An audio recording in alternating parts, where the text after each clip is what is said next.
Profesor Gabriel, el escenario es suyo, bienvenido. Estamos aquí para aprender y escuchar de usted. Muchas gracias, es un placer estar con ustedes aquí desde el puerto de Veracruz. Agradezco al Colegio Rafaela Suárez, agradezco a la directora, la hermana Lucía Berrones, agradezco a la maestra Concepción Cortés por la invitación, por la confianza de tenerme frente a su equipo docente para hacer una reflexión pues sobre lo que es el aprendizaje y los detalles que nosotros hemos investigado y algunas cosas que hemos descubierto a lo largo de muchos años en el trabajo con pues los niños, el trabajo con niños y adolescentes. Yo de inicio mi experiencia laboral en 1996 dio inicio en una escuela primaria de los padres Escolapios. Yo egreso de una universidad que está a cargo de los padres Escolapios, entonces vengo de una escuela de inspiración cristiana y trabajé igualmente en una escuela de inspiración cristiana por muchos años y después tuve formación y trabajé después con los padres jesuitas. Pero esto ha sido como una esencia que yo creo que no es un común en las escuelas particulares. Creo que hay una esencia muy importante cuando se trata de una escuela de inspiración cristiana y hay un compromiso creo que bastante profundo con los niños, con la juventud y un compromiso que no únicamente está basado en la ciencia y en la buena capacitación de los docentes, sino además también en una experiencia espiritual creo que es muy importante. Bueno, voy a iniciar mi ponencia, que es el tema que me sugieren para que yo trabaje con ustedes, es el tema de neuroeducación. Y bueno, vamos a iniciar con este asunto. Les voy a presentar, voy a compartir mi pantalla. A ver, no sé si ya... Ahí me parece que ya están viendo mi pantalla. ¿Sí están viendo mi presentación? ¿Alguien que me confirme? ¿Sí están viendo? Sí, ya se está. Muy bien. Perfecto. Y sí me escuchan bien, ¿verdad? Bueno, pues neuroaprendizaje, la base neurocientífica del aprendizaje deliberado. Esto es lo que vamos a trabajar. Es un tema que me agrada mucho, me gusta.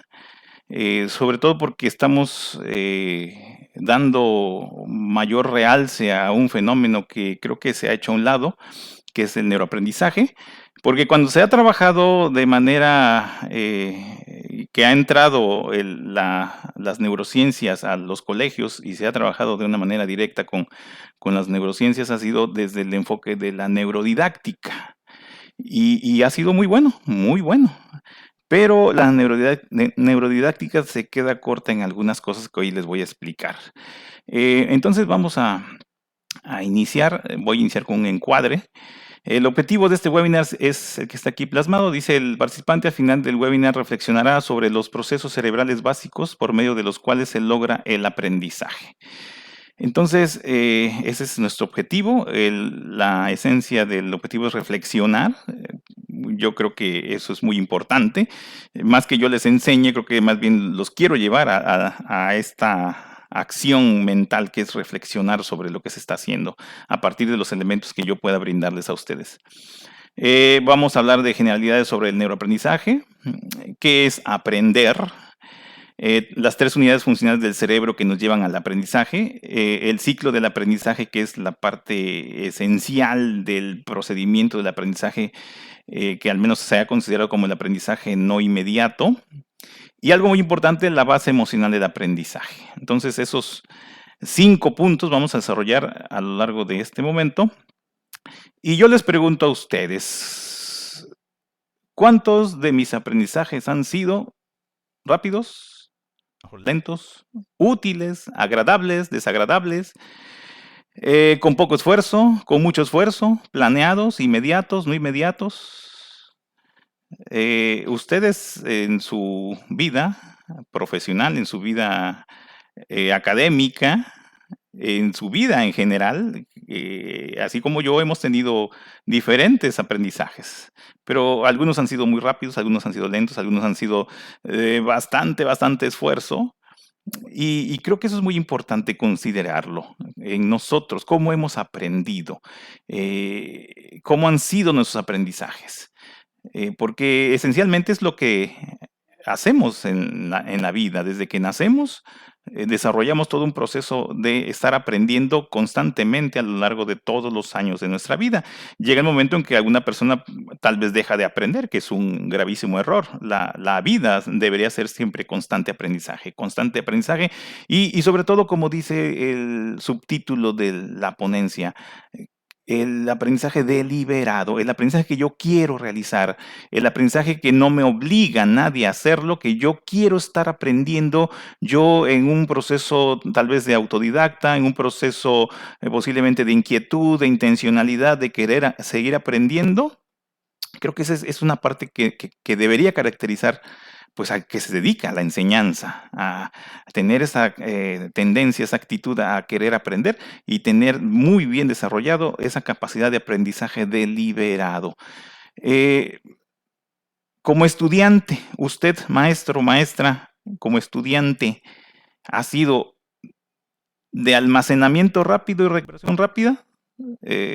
Si está usted en el verde, qué bueno, excelente. ¿O ha sido de almacenamiento rápido, pero una recuperación lenta del aprendizaje? Esos dos niveles son palomita, muy bien. Verde y azul son excelente. Pero ya del amarillo para abajo, almacenamiento lento y recuperación rápida, ya hay como que ciertas dificultades, pero es buen aprendizaje. Yo me puedo ubicar en ese nivel. Yo no soy muy rápido para almacenar información, pero sí cuando ya la tengo almacenada, rapidísimo la recupero. O estoy en el rojo, soy de almacenamiento lento y recuperación lenta, pues no sé. Pero estas características, así estos colores de diferentes modos de aprender o, bueno, sí, maneras de aprender, pueden estar en nuestras aulas, nuestro salón de clases, muchos niños muy rápidos, otros no tan rápidos, tanto para el almacenamiento como para la recuperación del aprendizaje. Y esto creo que eh, nos puede ubicar un poquito, pero yo les pregunto y la intención es el análisis personal. Yo, ¿cómo estoy? Bien, si esto fuera directo y tuviera yo aquí más una capacidad de mayor interacción, tal vez escucharía algunas ideas de ustedes, pero no seguimos. Vamos a iniciar entonces, es así como un encuadre. En esa introducción que voy a presentar siempre pongo esta frase, que es de un escritor griego, Plutarco, que dice: el cerebro no es un vaso por llenar, sino una lámpara por encender. Pero a partir de todas las investigaciones que estamos haciendo, creo que no es una lámpara solamente, sino son 4 lámparas por encender. Esto es lo que hacemos los que estamos en el fenómeno de la educación. Estamos encendiendo lámparas. Lámparas que se encienden en la medida que los niños se vuelven más capaces, adquieren un fenómeno que se llama la certeza ejecutiva, que más adelante vamos a hablar de esto. Antes de continuar, estas diapositivas ya las tiene nuestra compañera, la maestra Concepción Cortés, las tiene en formato PDF para que se las pueda compartir a ustedes por si acaso están escribiendo o hay algo que no pueden escribir, se les pase. Ella tiene todas esas diapositivas. El cerebro humano, este es el órgano maravilloso que nos tiene aquí con mucha atención. Desde hace muchos años el estudio del cerebro se ha convertido en un objetivo central para entender cómo aprendemos, cómo aprende nuestro cerebro. Entonces a eso nos vamos a dedicar en este momento. A principios de este año, escuchando una conferencia de este señor Facundo Manes, me sorprendió cómo dijo esta frase: el cerebro aprende cuando algo nos inspira, cuando algo nos motiva y nos parece un ejemplo. Y hay mucho de eso, pero eso no quiere decir que el aprendizaje sea fácil. Si algo nos inspira puede ser complicado, puede ser difícil. Si algo nos motiva a aprender puede ser el mismo aprendizaje y puede ser también algo complicado. Si algo nos parece un ejemplo o si alguien nos parece un ejemplo y nos lleva a querer ser y competir y llegar a ser como esa persona, posiblemente no sea nada fácil. Aprender puede ser fácil en algunos aspectos, pero en otros no tanto. Y eso es lo que vamos con esta cuestión del neuroaprendizaje. ¿Cómo aprendemos? ¿Qué tanto esfuerzo ponemos en aprender? Porque desde la neurodidáctica parece que esta corriente de enseñanza está planteando la posibilidad de generar aprendizajes, pero aprendizajes inmediatos, rápidos, que no tengan tanto esfuerzo. Y eso, después de lecturas y de estar, es más, yo tomé un diplomado en neurodidáctica hace algunos años, creo que entendí que el asunto de la neurodidáctica era una y hablar de neuroaprendizaje es otra. Por eso vamos a hablar de esto. La neuroeducación. Desde 1980 se ha recomendado el modelo de Alexander Luria como aplicación neuropsicológica en los servicios de centros escolares, lo cual se llamó desde aquel tiempo un modelo de neuroeducación, que imagínense en los 80, pues esto estaba pues muy complicado. Voy a conectar mi computadora, que creo que se me está acabando la... Permítame tantito, compañeros.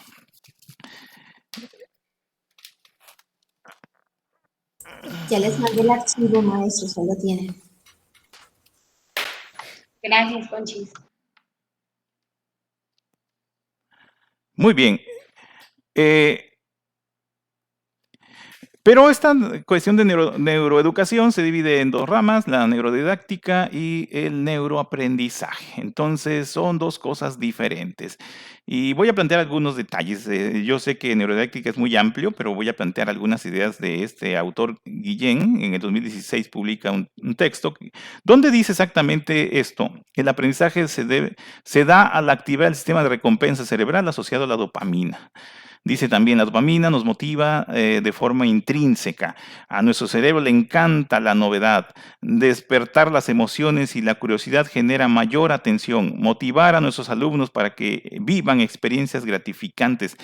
Y dice, activar sustancias químicas nos hace sentir bien, es imprescindible para el aprendizaje. Y todo lo que está diciendo ese señor, que tiene que ver con las bases de neurodidáctica y no únicamente estas otras más, son ciertas, muy ciertas, es cierto, todo eso es real, pero pareciera que de pronto las escuelas y este concepto de neurodidáctica fue un boom y se convierte en una manera de introducir las neurociencias al aspecto educativo. Pero el asunto está en que sí es cierto, pero se queda muy corta la neurodidáctica, porque está basando sus esfuerzos en el aprendizaje inmediato, que ahorita lo vamos a analizar. En cambio, cuando hablamos de neuroaprendizaje, estamos hablando de algo que dicen muchos autores, como por ejemplo esto, dice Sousa, la corteza prefrontal ejerce una fuerza que se antepone a las emociones. O sea, entonces, ¿para aprender dependemos de emociones? Parece que no. Tenemos una parte en nuestro cerebro que es más fuerte que las emociones y que puede, en condiciones a lo mejor de no muy agradables, podemos aprender o podemos trabajar, claro que sí. Dice Wolver, los aprendizajes nuevos y complicados requieren la actividad de una red ejecutiva central que ante esos aprendizajes nuevos y complicados generalmente nos causan angustia, a veces no nos causan tanto gusto, pero si se activa esta red ejecutiva central, entonces parece que sí logramos aprender. Dice el doctor Das, los humanos aprendemos por 4 operaciones mentales donde sobresale la planificación y organizamos el aprendizaje independientemente de si es agradable o no agradable, pero nosotros podemos organizar qué queremos aprender y entran en juego esas 4 operaciones mentales para poder llevarlas a cabo, que más al rato las vamos a mencionar. Dice Joaquín Fuster, hay una jerarquía cerebral en la corteza prefrontal, que es la máxima estructura generadora de aprendizajes deliberados. O sea, cuando hablamos de aprendizajes deliberados es lo que tú quieres aprender. Y creo que muy diferente a que te muestren un estímulo muy llamativo y el estímulo muy llamativo te roba la atención y entonces te dan ganas de aprender eso porque es muy llamativo. Y eso prácticamente cuando hablamos de neuroaprendizaje estamos hablando de no necesariamente estímulos que sean muy agradables o llamativos. Entonces, Dice el doctor Porges, la única condición emocional necesaria para el desarrollo de aprendizajes es la sensación de seguridad.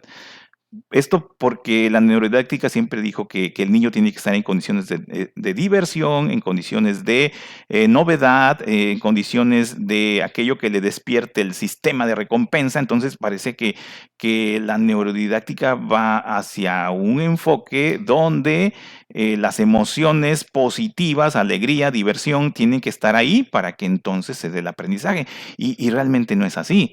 La única condición emocional, la única, básica, esencial, que debe existir se llama sensación de seguridad. Y de eso vamos a hablar. Entonces, eso es una presentación, ¿no? de lo que es la diferencia entre neurodidáctica y neuroaprendizaje. A la neurodidáctica le interesa el desarrollo de aprendizajes inmediatos. Lo vamos a abreviar como API. Le interesan los métodos gratificantes, la gamificación, la motivación química, la atención por medio de estímulos llamativos, desarrolla sensibilización por medio de estímulos emocionales, motivar para aprender, busca el camino corto, sientes emoción, esa emoción te va a llevar a la acción. Entonces, estimulación constante del circuito de recompensa, estímulos novedosos, atractivos, esto es lo que va a desarrollar generalmente y es lo que yo he visto y he checado en muchos textos sobre neurodidáctica.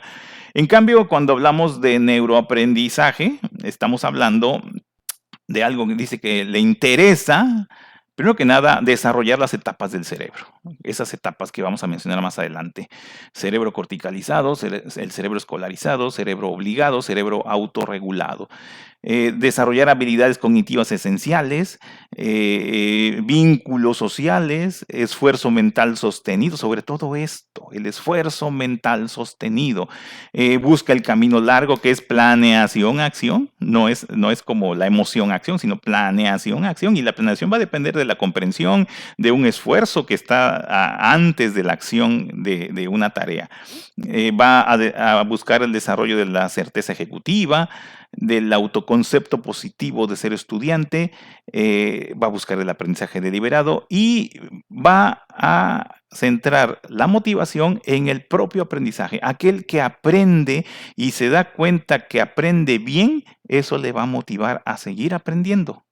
Entonces cambia el fenómeno de la motivación, no es porque el contenido o el dato de aprendizaje sea un dato atractivo, llamativo y eso me motive, sino que más bien mi labor de aprendizaje es la que va a generar que yo obtenga este fenómeno que estoy marcando aquí con el puntero que se llama certeza ejecutiva, esta certeza ejecutiva consiste en yo tener la conciencia y la seguridad de que yo sí puedo, por eso es certeza ejecutiva, certeza de que yo sí logro, tengo capacidad de lograr objetivos. Si yo tengo la capacidad de lograr objetivos, entonces quiero hacer objetivos, quiero que me pongas un trabajo, quiero que me pongas una actividad, porque entonces con certeza ejecutiva yo tengo la motivación de querer seguir aprendiendo. Entonces son posturas diferentes, pero al final de cuentas, las dos se complementan, no son contradictorias. Yo creo que neurodidáctica muy bien para los niveles de jardín de niños, un poquito los primeros niveles de primaria, pero ya cuando el niño entra en lo que hemos llamado el cerebro obligado, ahí tiene que entrar en procesos ya generalizados, más bien por lo que hemos considerado nosotros el ciclo del aprendizaje, que es lo que vamos a explicar. Y cuando hablamos de ciclo de aprendizaje, estamos hablando de neuroaprendizaje. Hablar de aprendizaje es hablar de muchísimas cosas, pero yo voy a puntualizar sobre el aprendizaje 4 fenómenos. Primero, cuando hablamos de aprendizaje, estamos hablando de manejo de información. Ese es aprender. Desde que nacemos, manejamos información sobre nuestro cuerpo, sobre nuestras sensaciones, sobre lo que escuchamos, sobre lo que tocamos. Entonces, ya vamos creciendo y vamos manejando información a nivel cerebral. Y eso es muy importante. La información que entra por nuestros sentidos, que es procesada y que además es mostrada en acciones concretas, y entonces se demuestra que una persona aprende porque maneja la información que recibe. Dos, el paso de memoria a corto plazo a memoria a largo plazo es lo que técnicamente, de manera muy burda, se ha considerado aprender. Aprender, ¿no? Entonces, en la medida que yo tengo información, pero la tengo en mi memoria a corto plazo, que generalmente siempre, la mayoría de veces está ahí, para que pase a memoria a largo plazo, siempre estuvo primero en memoria a corto plazo y ya hay un paso que se da y es una función cerebral muy importante donde se da ese paso de la memoria a corto plazo a la memoria a largo plazo. Otro aspecto del aprendizaje es que puede ser inmediato, como ya lo dijimos, o puede ser no inmediato. Y vamos a puntualizar a qué nos referimos con el aprendizaje inmediato y cuándo hablamos de un aprendizaje no inmediato. Y por último, tiene 4 rutas en el cerebro humano. 4 rutas. Hay 4 maneras diferentes de aprender y las 4 son fundamentales y muy importantes, entonces vamos a hablar de esto. Primero, el manejo de información cerebral. Los estudiosos, sobre todo el doctor Das, que genera una teoría sobre el procesamiento de la información que se llama la teoría PAS, explica que los seres humanos tenemos, primero, en el manejo de información tenemos la capacidad de que entre la información, que eso tiene que ver con la atención y tiene que ver con una estructura que vamos a explicar más adelante, que es la primera unidad funcional del cerebro. Por esta información que ingresa, gracias a 2 procesos que son muy desconocidos, 2 procesadores esenciales que son el proceso sucesivo y el proceso simultáneo, que son parte de la segunda unidad funcional, es donde la información se procesa. Y después la información tiene sus salidas y hay una salida gracias a la tercera unidad funcional del cerebro, que son las funciones ejecutivas. Entonces, la información va llevando este camino y es el camino que se necesita para el aprendizaje. En el momento que el niño, por ejemplo, está aprendiendo los números y le ponemos el número 1 hasta el número 10, la escala decimal, y entonces el niño va aprendiendo 1, 2, 3, le ponemos figuritas, le ponemos fichitas, le ponemos cosas para que aprenda los números y el niño va entendiendo en su procesador interno sucesivo simultáneo, va adquiriendo ese almacenamiento y ya lo demuestra verbalmente. Y ya dice 1, 2, 3, 4 y le pones el número de fichas de ¿cuántas hay aquí? 5, ¿cuántas hay aquí? Entonces el niño demuestra con una acción, ya la salida demuestra que aprendió. Entonces hace una ejecución. Entonces el manejo de información, que eso es todo un tema, pero aquí lo explicamos. Por otro lado, hablar de aprendizaje es hablar del paso de la memoria a corto plazo a la memoria a largo plazo. Nos estamos refiriendo a esto como uno de los fenómenos pues, principales que hace nuestro cerebro. Prácticamente yo sí puedo realizar un gran esfuerzo para que mucha memoria que está a corto plazo pase a memoria a largo plazo, pero a veces es muy rápido, muy inmediato y aprendemos en la medida que tenemos ese almacenamiento de memoria a largo plazo que vamos a ver. Cuando hablamos de memoria a corto plazo, hablamos de 2 memorias fundamentales, que es la memoria inmediata y la memoria funcional, que en un momentito más adelante les voy a explicar cuál es la diferencia entre una y la otra.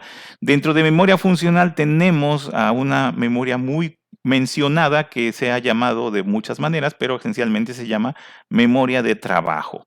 Memoria de trabajo, que más adelante también vamos a ubicar qué es memoria de trabajo. La memoria a corto plazo es limitada a 7 datos, generalmente dura aproximadamente 30 segundos retener esa información, a veces más, en la medida que lo estamos manejando y trabajando puede durar más, pero 30 segundos nos dura. Procesa información de prioridad, generalmente si son 7 datos que están almacenados ahí, generalmente son los más importantes. Que si llega otra información de más prioridad, pues tenemos que desechar información para poder ubicar y que quepa la información prioritaria. Generalmente tenemos en memoria a corto plazo, nos llega información tanto del exterior, ¿sí? Gracias a nuestros sentidos captamos lo que vemos, lo que escuchamos, lo que tocamos, pero también nos llega información del interior, es decir, de la memoria a largo plazo. La memoria a largo plazo se manifiesta y la podemos ver si siempre que se presenta en memoria a corto plazo, porque la memoria a largo plazo nadie la puede ver. Es más, la memoria a largo plazo es un misterio. ¿Dónde está? Es imposible que podamos ver la memoria a largo plazo, porque siempre que vemos un recuerdo, si yo en este momento les digo a ustedes, acuérdense cuando en los Reyes Magos recibían juguetes cuando eran niños, si ustedes se acuerdan, memoria episódica, la memoria episódica a largo plazo, llega a ustedes la información, pero ¿a dónde llega? A memoria a corto plazo. No estamos viendo la memoria a largo plazo, la vemos siempre cuando la llevamos en un proceso cerebral intencional, la llevamos a la memoria a corto plazo. Entonces, la memoria a corto plazo tiene información de dos fuentes importantes, del interior y del exterior. Y generalmente en memoria a corto plazo es donde se dan los procesamientos de la información. Es el espacio cerebral donde manipulamos la información que nos llega tanto del interior como del exterior, la combinamos, la analizamos, y ahí es donde se dan los procesos de razonamiento en este espacio de memoria a corto plazo. Y cuando hacemos procedimientos de razonamiento, hacemos procedimientos de acciones, esas acciones nos ayudan a entender, nos llevan a entendimientos y logramos aprendizajes nuevos. Y esos aprendizajes nuevos, en la medida que los seguimos trabajando en memoria a corto plazo, se almacenan en memoria a largo plazo. Entonces, la memoria a corto plazo es fundamental para llevar la información al otro espacio, que es un espacio, la memoria a largo plazo, que es un sistema dinámico cerebral, es un espacio inmenso que no tiene fin. Podemos memorizar infinidad de información y nadie ha llegado a un punto de decir ya no puedo almacenar más información. No se ha sabido de que alguien diga eso. Solamente cuando hay algunos problemas patológicos, ¿no? De amnesia, sí. Generalmente en memoria a largo plazo se almacena y se recupera la información. Para eso sirve, para almacenar, pero también para que de ahí podamos recuperar información que ya se ha almacenado. Ofrece la información a memoria a corto plazo. Esa es su función, una de sus funciones. Es modificable, ¿sí? Cada vez que recibimos una nueva información y se analiza en memoria a corto plazo, regresa a la memoria a largo plazo modificada. Entonces, y generalmente la memoria a largo plazo nos da algo muy importante para nuestra vida, que es el sentido y significado. En la medida que yo tengo un dato nuevo, me llega un dato del exterior nuevo que tengo en memoria a corto plazo. En ese momento, mi memoria a largo plazo, en relación a ese dato que yo tengo, me da sentido y significado. Por ejemplo, cuando me expresan ustedes que el Colegio Rafaela Suárez es un colegio a cargo de las religiosas carmelitas misioneras de Santa Teresa, pues eso yo le encuentro sentido y significado porque yo también trabajé en un colegio de ese tipo. Entonces, eso, o sea, sin que ustedes me dijeran lo que es inspiración cristiana, lo que ofrece un colegio, yo lo entiendo inmediatamente porque en mi memoria a largo plazo yo tengo esa información, ¿no? Entonces, un dato que me llega a memoria a corto plazo, yo le encuentro sentido y significado a partir de lo que yo tengo almacenado en mi memoria a largo plazo. Bueno, entonces es muy importante. Aprender entonces es pasar información de memoria a corto plazo a memoria a largo plazo. Pero hay un fenómeno muy importante, la memoria a corto plazo. Se ha dividido en dos tipos, memoria inmediata. La memoria inmediata es aquella información que yo recibo inmediatamente, la que estoy recibiendo tanto del exterior como del interior, que tiene que ver en la parte del interior, pues la memoria a largo plazo y también de mi cuerpo, recibo información. Y es inmediato, sí. Yo recibo muchísima información del ambiente. En este momento usted está recibiendo información de lo que está viendo en la pantalla de la computadora, pero también de lo que está alrededor de su espacio. Tal vez alguien está cocinando y está usted oliendo la comida ya muy rico. Tal vez están escuchando un vendedor, común ahorita que pasen los vendedores en la calle. Tal vez, no sé, muchos elementos están ahí, pero Pero en esa memoria inmediata, que tanta información que nos está llegando, hay un proceso maravilloso que se llama atención selectiva. Y usted está poniendo atención, a pesar de que hay mucha información del exterior y también posiblemente en su interior, pero gracias a un proceso llamado atención selectiva, la memoria inmediata o elementos esenciales, elementos de la memoria inmediata pasan a ser memoria funcional. Entonces, una gran diferencia. Memoria inmediata es todo lo que recibimos, sí. Pero cuando aplicamos la atención selectiva a esos datos, convertimos la memoria inmediata en memoria funcional. Y la palabra dice mucho, es memoria funcional porque nos va a servir para algo, la vamos a ocupar para algo. Entonces, aquí en esas flechitas dice, esta memoria funcional es la información que vamos a procesar. Sí, vamos a procesar, es a la que le ponemos atención porque ya la seleccionamos. Nuestro cerebro, gracias a un proceso muy importante de la llamada atención selectiva, me selecciona pues la información que yo voy a procesar. Es la información para planear una acción. Tengo que desechar la información que no necesito, quitar la información que no necesito y dejar la información que sí necesito para una acción que tengo que realizar. La memoria funcional es la información para guiar una acción y es la única que podría almacenarse en memoria a largo plazo. La única que puede almacenarse en memoria a largo plazo, porque realmente es a la que le estamos poniendo mucha atención. Entonces, ese es un fenómeno muy importante para que se logre el aprendizaje.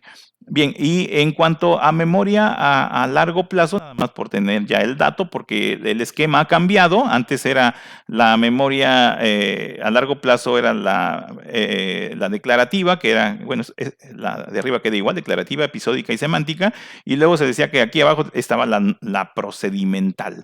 Pero no, ahora de acuerdo a Sousa y lo más nuevo, porque eso es del 2019, la memoria a largo plazo se ha dividido en memoria declarativa, memoria no declarativa. En la declarativa, la episódica, toda nuestra historia, lo que nos ha pasado; la semántica, la parte simbólica de nuestro lenguaje y del significado de las palabras. Y no únicamente de las palabras, significado de las acciones, significado de nuestra vida. Y en cambio la memoria no declarativa, la memoria procedimental, que tiene que ver con las acciones, pero también el sistema de representación perceptual, el condicionamiento clásico, ya aquí entró como una memoria no declarativa, y también el aprendizaje no asociativo, que bueno, esto ya es tema, nada más le estoy presentando el nuevo esquema de lo que es la memoria a largo plazo. Bien, entonces, el aprendizaje tiene que ver con el manejo de información cerebral, tiene que ver con el paso de memoria a corto plazo a memoria a largo plazo. Y punto 3, puede ser inmediata, el aprendizaje puede ser inmediato o no inmediato. ¿A qué se refiere eso? El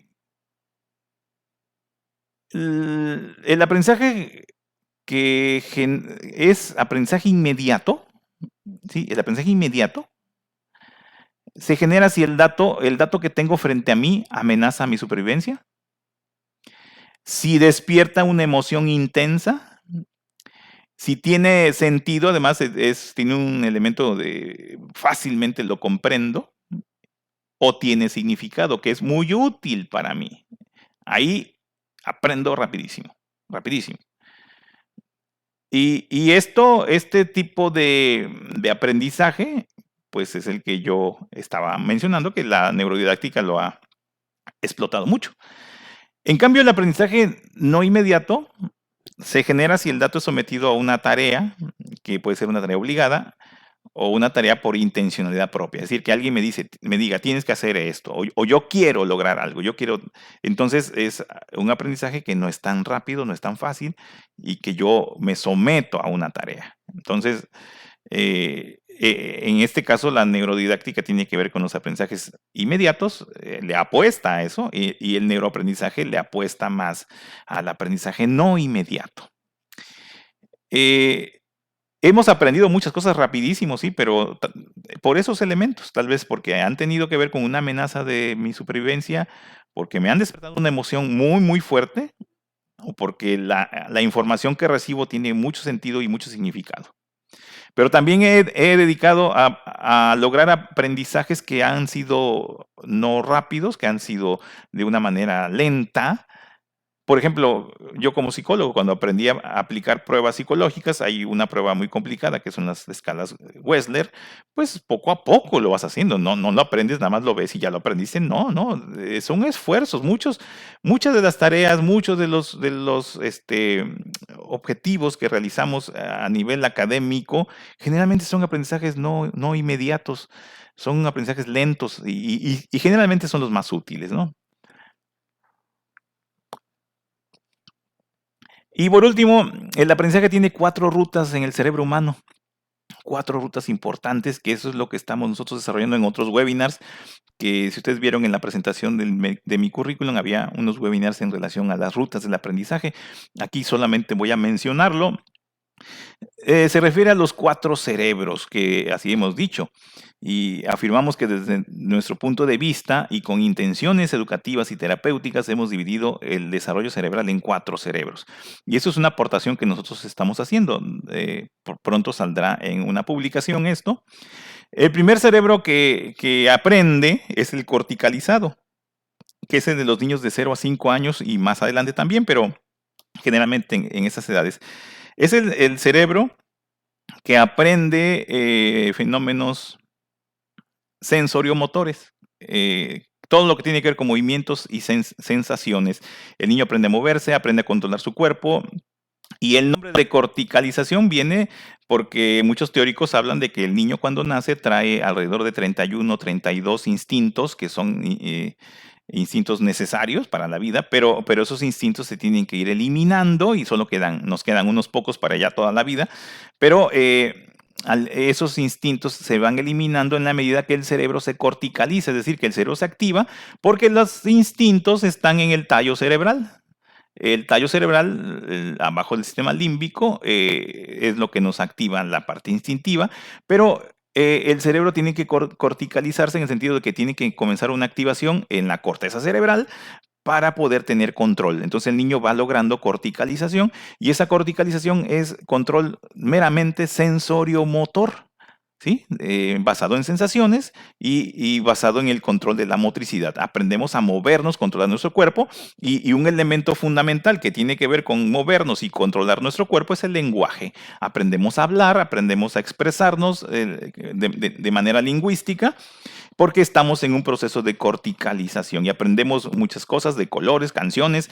En jardín de niños nos enseñan a agarrar cosas, y todo es sensorio-motor, sensorio-motor. La maestra nos explica, nos dice cómo y lo hacemos. El niño todavía no lee, todavía no escribe o más o menos ya empieza a hacer algunas cosas de lectura y escritura, pero estamos en un cerebro corticalizado. Y hay un aprendizaje ahí que es un aprendizaje muy, muy propio. En cambio, el cerebro escolarizado que va a iniciar de los 5, su fuerte es de los 5 a los 8 años, pero se sigue desarrollando a lo largo de los años. Ese cerebro escolarizado es el que va a aprender lo que se ha considerado las aptitudes académicas esenciales. Las aptitudes académicas esenciales, que son 3, la escritura, bueno, la lectura en primer lugar, la escritura, las matemáticas. Entonces ahí el niño entra en otro cerebro, otro nivel de aprendizaje muy diferente que ya no es tanto sensorio-motor, donde tiene que aprender a codificar, porque todo este proceso del cerebro escolarizado es un aprendizaje de la codificación y tiene que ver con otras zonas cerebrales muy diferentes a las que le llevaron a la corticalización. Entonces es muy importante el cerebro escolarizado que va desarrollando, obviamente, y su nombre lo dice, es la escuela. Va desarrollando procesos de aprendizajes fundamentales para la vida y sobre todo para la vida escolar y que es leer, escribir, matemáticas, ¿no? Entonces, después viene el cerebro obligado, que es una de las teorías que estamos manejando nosotros y desarrollando y que lo hemos trabajado desde hace más de 20 años. Ver en terapia cómo los niños bajo una cierta obligación generan condiciones de esfuerzo mental sostenido y esfuerzo sensorio-motor. El cerebro obligado tiene que ver con el desarrollo de funciones ejecutivas y con la capacidad de aprender a realizar tareas. Fíjense qué importante. Son 3 aprendizajes diferentes los que vamos marcando aquí. No aprendemos, o sea, hay 3 al menos hasta aquí tres, pero hay otra más, cuatro cerebros, cuatro aprendizajes, cuatro maneras como aprendemos los seres humanos, y por eso se llaman las cuatro rutas del aprendizaje. El cerebro obligado es el cerebro que es muy necesario trabajarlo, que se ha descuidado muchísimo, se ha descuidado mucho, que es donde los papás tienen una gran obligación aquí, una gran labor de meter al hijo a que realice las tareas. Si el papá deja al hijo en estas etapas de los 7 años en adelante a que el niño haga lo que quiere, no se le obliga, el niño solamente está jugando, divirtiéndose y está haciendo actividades que son corticalizadas, pues no desarrolla bien ese cerebro. Entonces tenemos niños que sí se mueven, brincan, saltan, corren, caminan, hablan muy bien, que sí leen muy bien, pero cuando les pones a hacer una tarea escolar, bastante deficientes y no quieren y les cuesta, se aburren fácilmente, todo lo ven tedioso y lo que prefieren hacer es jugar, divertirse, estar en los dispositivos electrónicos, que un dispositivo electrónico bajo el uso lúdico y social es una actividad totalmente sensoriomotora. El dispositivo electrónico te lleva al cerebro corticalizado.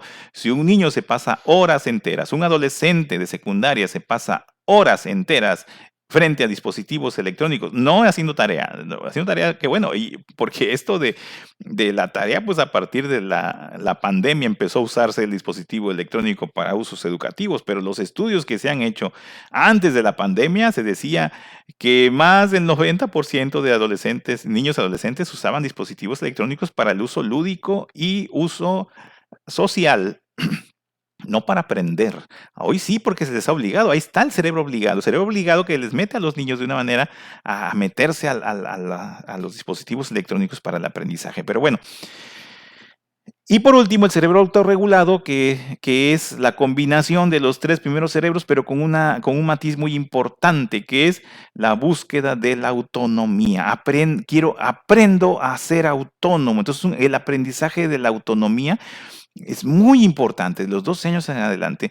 Ustedes en su colegio tienen a niños que están en diferentes niveles de aprendizaje, porque algunos están en la corticalización, los niños de jardín de niños, otros ya están en el escolarizado, el último año de jardín de niños y inicio de primaria, y luego están ya muchos en el cerebro obligado, y luego en secundaria ya están en el cerebro autorregulado, y entonces son 4 cerebros que tenemos que activar, 4 cerebros que hay que dedicarle tiempo y si ustedes gustan en algún otro webinar los analizamos de manera más profunda. Estos 4 cerebros generan aprendizaje, los 4. Generan sus automatismos propios, que son muy necesarios. Requieren su propia estimulación, muy diferente una estimulación a otra. Son interdependientes, tienen su propia capacidad de logro. Requieren de seguridad, eso sí, los 4 van a requerir de la sensación de seguridad que Porges dice. Tienen un momento de aparición, sí, hay un momento en que aparecen, pero y ahí se continúan a lo largo de la vida. Y algo muy cierto, cuando aparece un cerebro, pues se va a generar una crisis adaptativa. Porque el niño viene con un cerebro ya con muchos automatismos y de pronto tengo que aprender cosas diferentes, entonces entro en una... Aquí vamos a esquematizar estos 4 cerebros que desarrollamos los seres humanos. El cerebro corticalizado que empieza de 0 años, estos son los años, hasta los 5, 10, 15, 20 años. Cuando yo empiezo mi cerebro corticalizado a los 0 años, el momento más fuerte del desarrollo es de los 0 a los 5 años. Ya, después se sigue desarrollando, claro que sí. Pero lo más fuerte, la etapa más fuerte es de 0 a 5 años, más o menos. Las edades aquí siempre son relativas. El cerebro escolarizado generalmente inicia a los 5 años, pero puede ser que el momento más fuerte son de los 6 a los 7 y posiblemente hasta los 8 años. Es cuando el niño desarrolla de una manera muy fuerte las aptitudes académicas esenciales. Y el cerebro obligado inicia a los 7, 8 años más o menos, que es el cerebro que tiene que aprender a realizar acciones de manera sostenida, a realizar intencionalidades, lograr objetivos. Y el cerebro autorregulado que inicia a partir de los 12 años y en adelante. Entonces, cuando estamos hablando de muchachitos ya en secundaria, pues ya que tienen 13 años, 14 años, 15 años, pues estamos hablando de que son niños, muchachitos que tienen tres cerebros, que hay que ponerle atención a los tres. No quiere decir que ya estamos en el autorregulado y nada más a ese le ponemos atención. No, el niño tiene que seguir desarrollando habilidades motoras, ejercicio, tiene que seguir desarrollando habilidades lectoras, habilidades matemáticas, y eso claro que lo sigue haciendo. Tiene que seguir aprendiendo a lograr objetivos en el cerebro obligado y tiene que seguir desarrollando o tiene que aprender a desarrollar el cerebro autorregulado, la autonomía. Entonces, cuando hablamos de aprendizaje, estamos hablando de esto, del manejo de la información cerebral, estamos hablando del paso de la memoria a corto plazo a memoria a largo plazo, estamos hablando de que puede ser un aprendizaje inmediato, puede ser no inmediato, y estamos hablando de 4 rutas diferentes de aprender. Entonces, quienes se meten en este asunto de la enseñanza y el aprendizaje, pues estamos en un asunto complejo y por eso las personas deben estar bastante capacitadas como ustedes, ¿no? Bueno, para entender muy bien este asunto, vamos a hablar de algo muy, muy importante que son las unidades funcionales del cerebro. Y esto nos va a meter a un elemento fundamental del neuroaprendizaje que es el ciclo del aprendizaje. Entonces, tenemos que entender.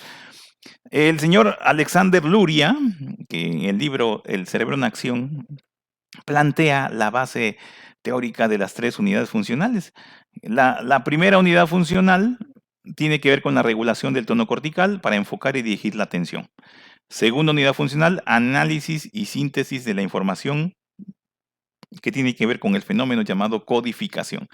Tercera unidad funcional, programa, regula y dirige la actividad mental, tiene que ver con planeación o lo que se llama más ampliamente funciones ejecutivas. Entonces, las 3 habilidades esenciales de nuestro cerebro, las 3 básicas habilidades, son las 3 unidades funcionales del cerebro. De ahí se desprenden todas las demás. De ahí se desprende la capacidad de lenguaje, de ahí se desprende la capacidades perceptivas, de ahí se desprende la capacidad de memoria, de ahí se desprenden capacidades de razonamiento. Pero las básicas son estas 3 unidades funcionales del cerebro. La primera unidad funcional nos da la capacidad de enfocarnos por la atención. La segunda unidad funcional nos da la capacidad de lograr entendimientos, es decir, lograr descubrir sentido y significado de algo. La tercera unidad funcional nos da la capacidad de hacer algo. ¿Sí? Ayer que di otro webinar, la presentadora hablaba precisamente de los pilares de la educación en la UNESCO, que decía, una cosa es saber aprender, saber entender, muy bien, segunda unidad funcional, y saber hacer, muy bien, la tercera unidad funcional que nos lleva a la acción. Pero estos 3 unidades funcionales, la primera pues es la encargada de recibir información, que ya lo habíamos revisado, la segunda es la encargada de entender la información, la tercera es la encargada de llevar a cabo tareas con la información. Entonces, qué importante esto, ¿no? Usted cada vez, maestro, usted cada vez que le dice a su alumno, siéntate y busca en su cuaderno en tal página y vamos a hacer este ejercicio. Le está usted dando información, primera unidad funcional. El niño lee, tiene que decodificar, ahora decodifica en la lectura la segunda unidad funcional para entender lo que usted le está pidiendo y gracias a la tercera unidad funcional lleva a cabo la acción en tiempo y forma para que usted, el niño le entregue su trabajo y usted le califica. Y usted dice, qué buen niño eres, que perfecto, lo has hecho muy bien. 3 unidades funcionales están ahí. ¿Qué pasa si falla una? ¿Qué pasa si falla una unidad funcional? Si falla la primera, pues problemas de atención, el niño es inatento, la información no la recibe bien. Si falla la segunda, trastorno específico del aprendizaje, dislexia, discalculia, disgrafia. Si falla la tercera, eso se llama, también puede ser TDAH, pero puede ser de manera más específica, un déficit ejecutivo. El niño sí aprende muy bien, recibe la información, la comprende, pero cuando lo tiene que llevar a cabo, no puede, se tarda muchísimo. El trastorno por déficit de atención es una combinación de un daño o un problema en la corteza prefrontal, es decir, en la primera unidad funcional y también en la tercera. Entonces, eso es una explicación del trastorno por déficit de atención. Las 3 unidades funcionales tienen que ver, entonces, la primera con la atención, segunda con codificación, la tercera con funciones ejecutivas, y lo que nosotros hemos desarrollado, esto ya es algo nuevo, muy nuestro, es que como son unidades funcionales, Lo que hemos hecho a lo largo de muchos años es precisar, detectar y precisar con mucha sutileza a lo largo del trabajo con los niños y de tantas lecturas que hemos hecho y también capacitaciones, cuáles son esas funciones. ¿Cuáles son? Entonces, la primera unidad funcional tiene 4 funciones, la segunda unidad funcional tiene 4 funciones también y la tercera unidad funcional tiene 5 funciones fundamentales. En total son 13 funciones cerebrales que realizamos los seres humanos y en la primera unidad funcional, las 3 funciones son estas. Función activadora de la corteza cerebral que realiza la primera unidad funcional. Función seleccionadora de la información, que es la atención selectiva. El foco atencional, también es una función de foco atencional que es importantísima, la primera unidad funcional, que ahí tiene que ver con la atención sostenida. La guía de acción también es una función que ahorita le vamos a explicar de manera conjunta. Las 13 funciones, cómo se dan a lo largo de un proceso de aprendizaje. La segunda unidad funcional tiene que ver con las funciones más desconocidas, porque tiene que ver con la capacidad de recibir información. Ven que decíamos que en la memoria a corto plazo recibimos información del exterior y del interior, pues la segunda unidad funcional es la que recibe la información, por eso tiene la función receptora, recibir información del exterior y del interior, y la va a procesar bajo 2 elementos, aquí esta S y esta otra S, FPSS, es porque es la función procesadora bajo proceso simultáneo y proceso sucesivo, que es esencialmente los procesos que nosotros hacemos en automático, pero nuestro cerebro dedica tiempo a hacer eso, sobre todo cuando se enfrenta a información nueva, que es la función que nos hace comprender o llegar a un entendimiento. Cuando usted está dándole vueltas a algo y no lo entiende y de pronto dice, ya le entendí, y posiblemente lo escribió de otra manera, posiblemente lo esquematizó, posiblemente hizo una línea de tiempo, y ya cuando hizo usted una línea de tiempo, hizo usted hay un esquema, dijo, ya lo entendí, porque usted hizo un proceso sucesivo y luego hizo un proceso simultáneo. Y al hacer el proceso sucesivo y simultáneo, entonces logramos el entendimiento. Pero esta segunda unidad funcional, aparte de que nos ofrece los entendimientos, nos da la capacidad de verificar si lo que estamos haciendo corresponde a los entendimientos y tiene una función fundamental, que es la función almacenadora. Después de que ya entendí algo y eso que entendí lo someto al proceso del ciclo del aprendizaje, entonces puedo lograr la maravilla de almacenar la información. ¿A dónde? A la memoria a largo plazo. Porque no todos los entendimientos llegan a almacenarse en memoria a largo plazo, no todos. A mí se me han ocurrido ciertas cosas así, digo, ya entendí esto, pero no lo escribí, no lo grabé, y cuando me quiero acordar digo, ¿qué fue lo que entendí? Ya no me acuerdo. Tengo que volver a hacer el proceso y tal vez logro otra vez el entendimiento, pero no todo lo que se comprende, no todo lo que yo entiendo se almacena. Así que no confiemos que un alumno que nos diga, o usted pregunte, ¿ya entendieron? Y diga al alumno, sí, ya entendí. Sí, tal vez no está diciendo mentiras, sí entendió, pero pregúntenle al siguiente día y posiblemente no se acuerda de lo que entendió. Por eso hay que someter, los entendimientos tienen que ser sometidos al ciclo del aprendizaje, que ahorita lo vamos a ver. Bueno, la tercera unidad funcional, que es una unidad de fuerza, de energía, es la que nos lleva a la acción. ¿Sí? Es la unidad funcional que tiene poderío, que tiene energía, y tiene que ver con la función de acción planificadora. Cuando yo ya entendí algo, ahora tengo que hacer una acción, pero voy a planificar cómo la voy a hacer, cómo voy a empezar, por dónde voy a empezar. Luego tiene la función activadora con 2 acciones fundamentales que son la iniciativa de acción y la perseverancia de acción. El proceso inhibitorio, que es muy importante, que es el que me detiene cuando yo estoy en una acción, y me aparecen distractores, me aparecen estímulos que pueden ser muy buenos, muy bonitos, muy sabrosos, y yo en proceso inhibitorio yo digo, no, tengo que terminar mi trabajo y no me voy a distraer.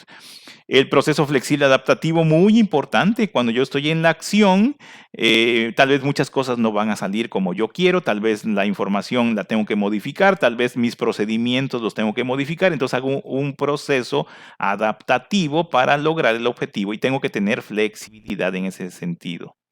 Y una gran función que realiza la tercera unidad funcional es la automonitorización, es tener de una acción que estoy realizando, tener el panorama completo de esa acción desde el inicio hasta el fin, considerando el tiempo, considerando materiales, considerando el procedimiento que yo estoy realizando y no únicamente estarme enfocando en esa acción, sino saber desde este proceso de automonitorización, saber que no nada más tengo esta tarea, tengo otras más, tengo otras acciones más, tengo otros pendientes más que tengo que cumplir y por lo tanto tengo que medir los tiempos para una, otra y otra acción que tengo en una mañana, una tarde o todo un día o toda una semana que tengo que trabajar.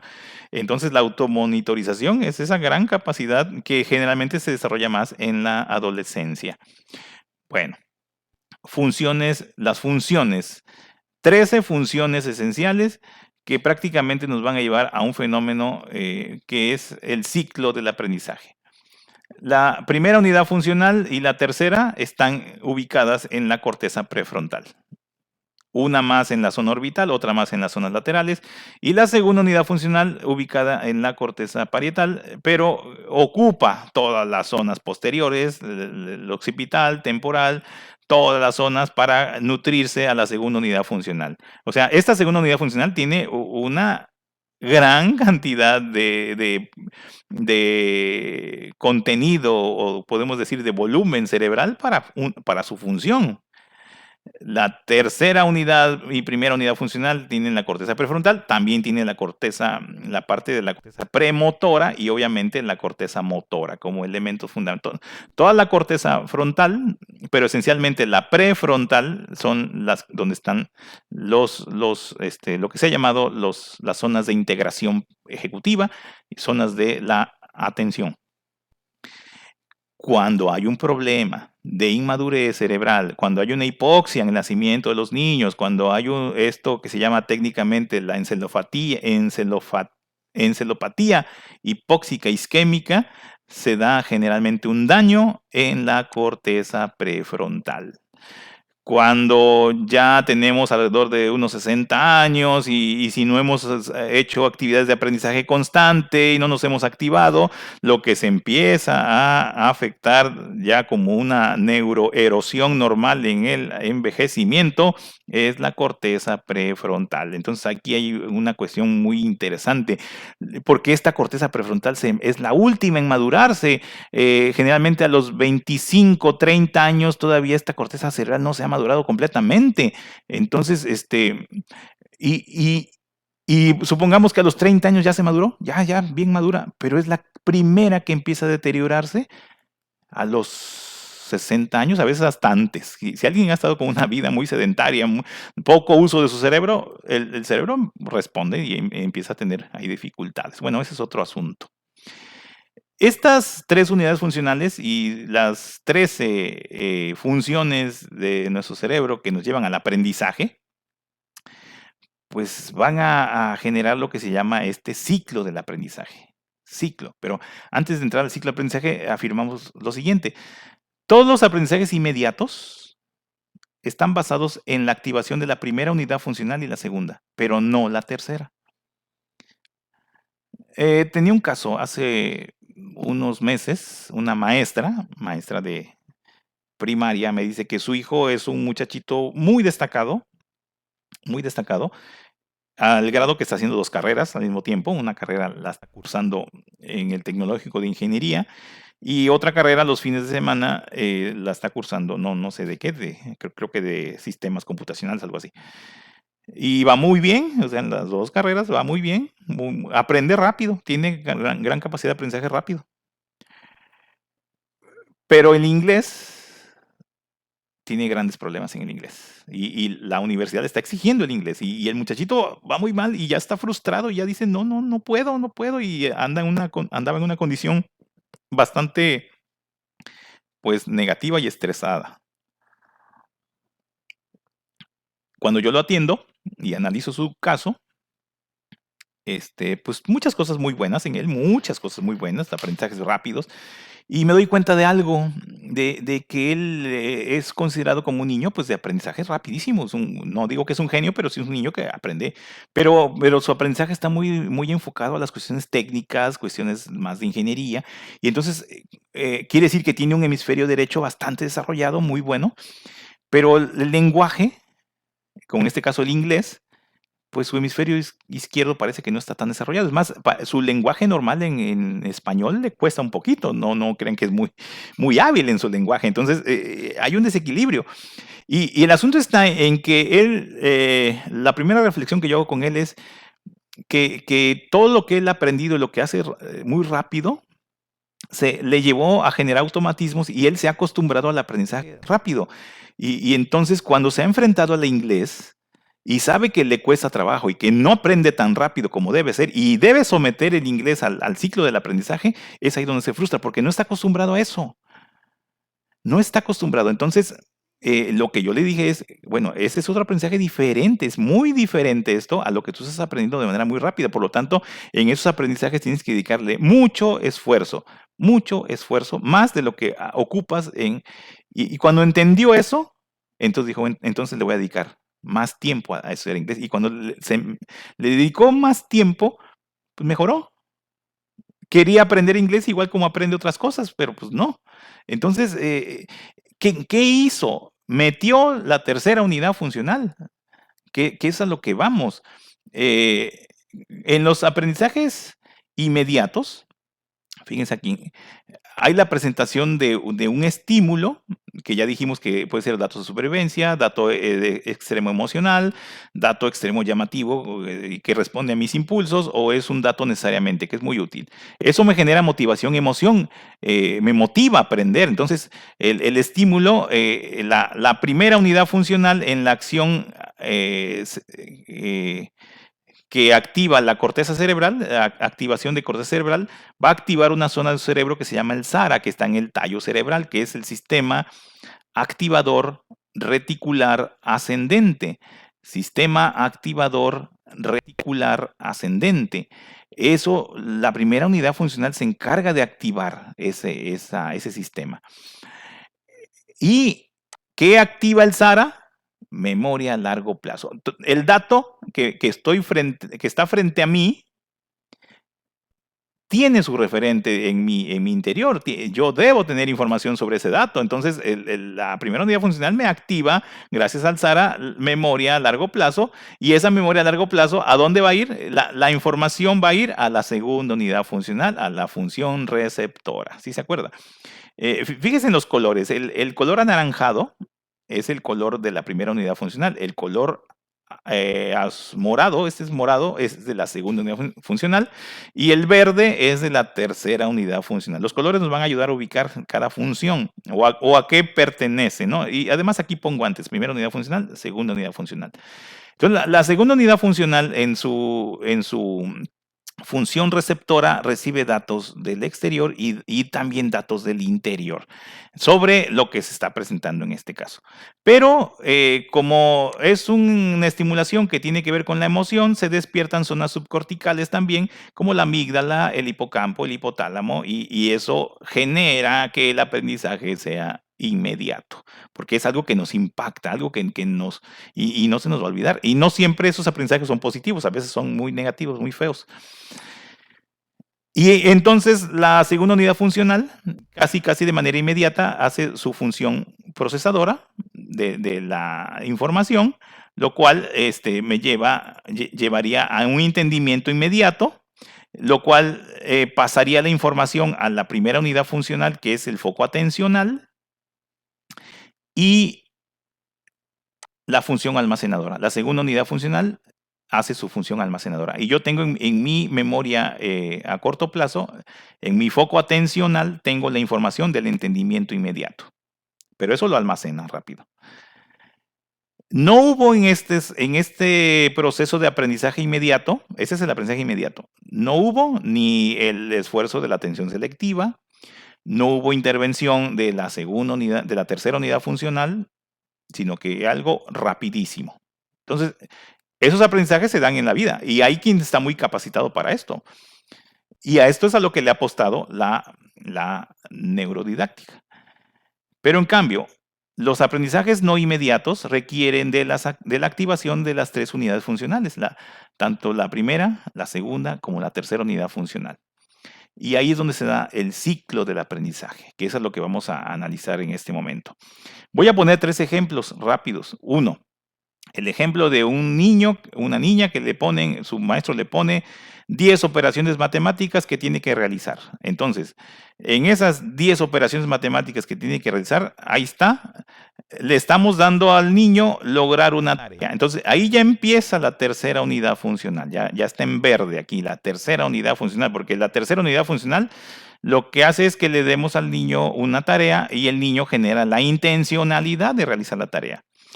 Viene la intervención de la primera unidad funcional, la acción activadora, que activa el SARA.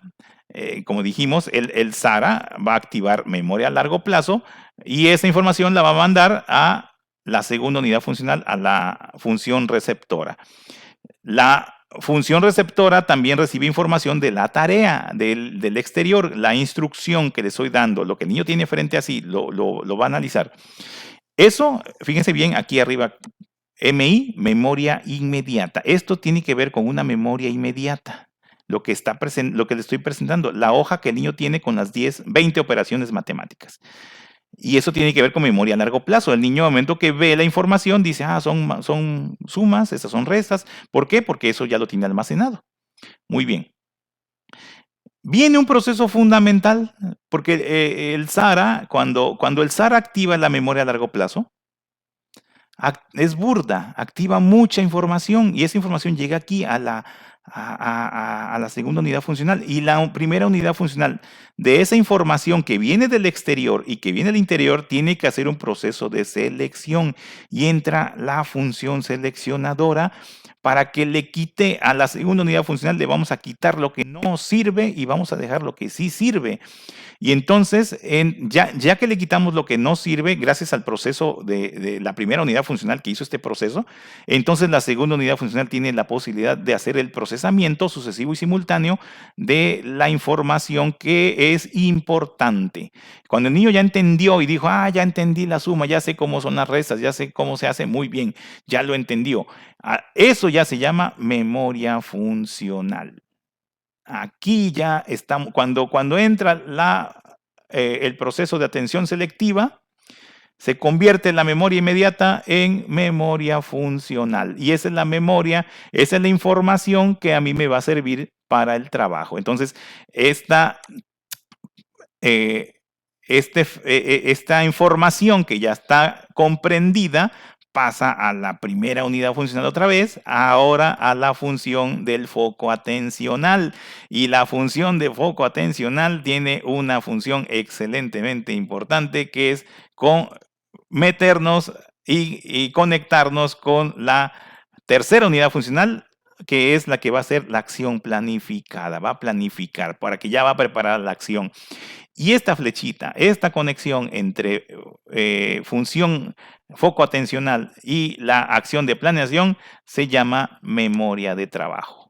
La memoria de trabajo prácticamente es una memoria funcional, pero cuando está enfocada la memoria funcional hacia la planeación de una acción, entonces se llama memoria de trabajo, porque exactamente eso nos lleva a realizar un trabajo. También se ha llamado memoria ejecutiva, memoria de futuro, bueno, ha tenido varios nombres, pero le llamamos, como clásicamente se dice, memoria de trabajo.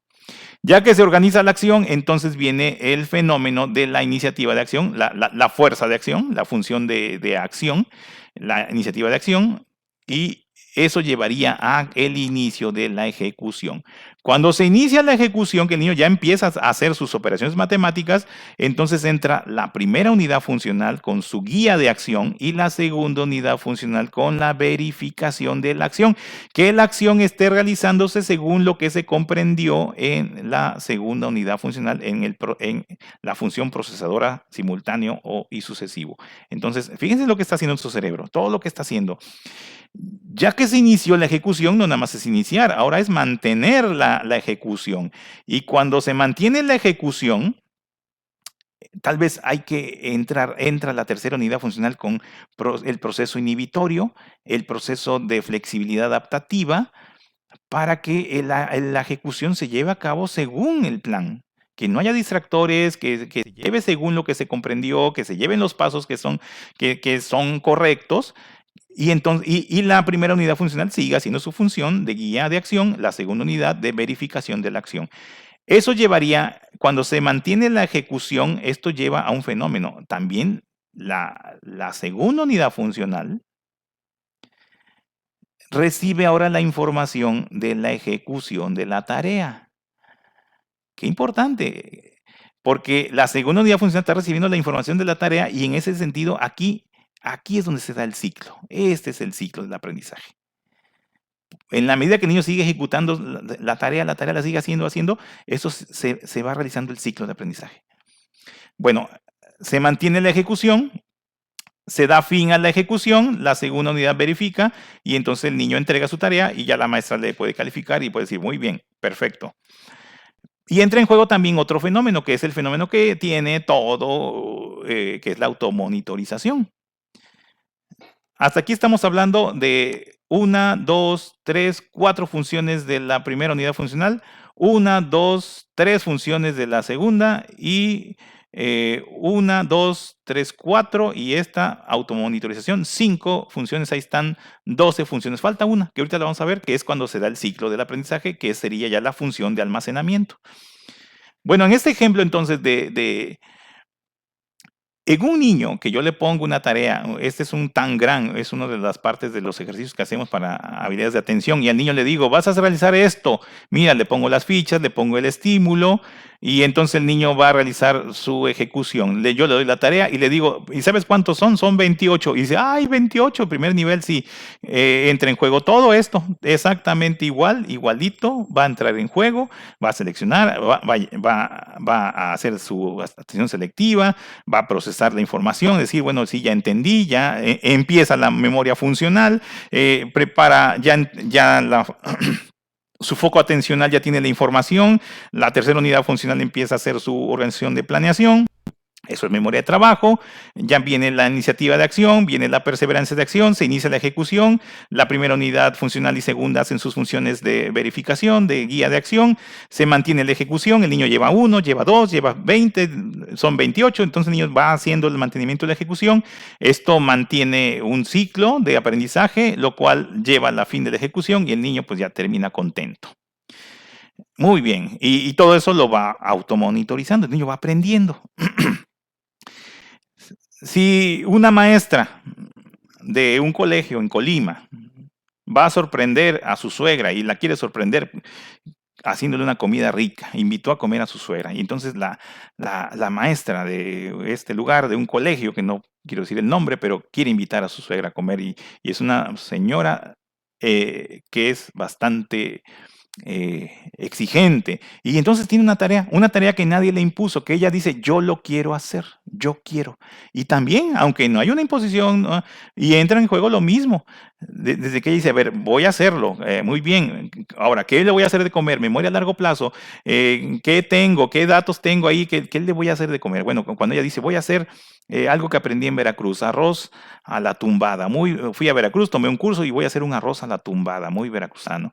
Y entonces hace su acción selectiva, entiende lo que va a hacer, cómo lo va a hacer, la receta y qué ingredientes necesita. Eso pasa al foco atencional. La tercera unidad funcional dice, voy a planear, a ver cuánto dinero tengo, voy a ir a comprar las cosas. Y entonces ya viene la tercera unidad funcional con la función activadora y sale la maestra, ya planeó y sale al supermercado a comprar las cosas que necesita, inicia la ejecución desde ahí, regresa a su casa, prepara los elementos para preparar el arroz a la tumbada, el marisco y lo que le ponen, y entonces mantiene la ejecución. Y eso, y aunque haya distracciones o aunque haya un estímulo, diga, ay, esa señora no me cae re bien, pero ella controla por su proceso inhibitorio, dice, está bien, se lo merece por tener un hijo tan bonito y se lo merece. Y entonces Ahí se mantiene la ejecución y entonces viene el fenómeno, la información se hace un ciclo y el fin de la ejecución termina su platillo y la suegra llega y come riquísimo, riquísimo. Bueno, ahora este fenómeno, esto que se da cuando realizamos una tarea, vamos a resaltar el ciclo del aprendizaje. El ciclo del aprendizaje está ahí. Cuando se mantiene la ejecución, estas flechitas que están parpadeando dan precisamente este fenómeno llamado el ciclo de aprendizaje. Y es cuando se da este ciclo de aprendizaje, es en el momento en que usted puede poner aquí toda la taxonomía de Bloom: recordar, comprender, aplicar, analizar, evaluar, crear. Tal vez lo que hizo la niña en las matemáticas fue recordar, fue comprender, fue aplicar. A lo mejor ya no analizó, pero hizo eso. Cuando el niño hizo la acción con el tangram, recordó, comprendió, aplicó, tal vez sí analizó. Yo le dije, a ver, evalúa, a ver si estás bien, chécate tú, evalúa. Y a lo mejor si yo le he dicho, ahora haz tú, inventa algunos diseños, tal vez hubiéramos llegado hasta crear, ¿no? Entonces, y la que cocina también, ¿no? Recordar, comprender, aplicar, analizar, evaluar, crear y complacer a la suegra además. Y ahí es donde viene, a ver, me voy a regresar, aquí es donde viene, en esta parte, viene arriba, marcando cuando este ciclo en una tarea se está dando, se da la maravillosa función de la segunda unidad funcional, de la función almacenadora. ¿A dónde se almacena? En la memoria a largo plazo.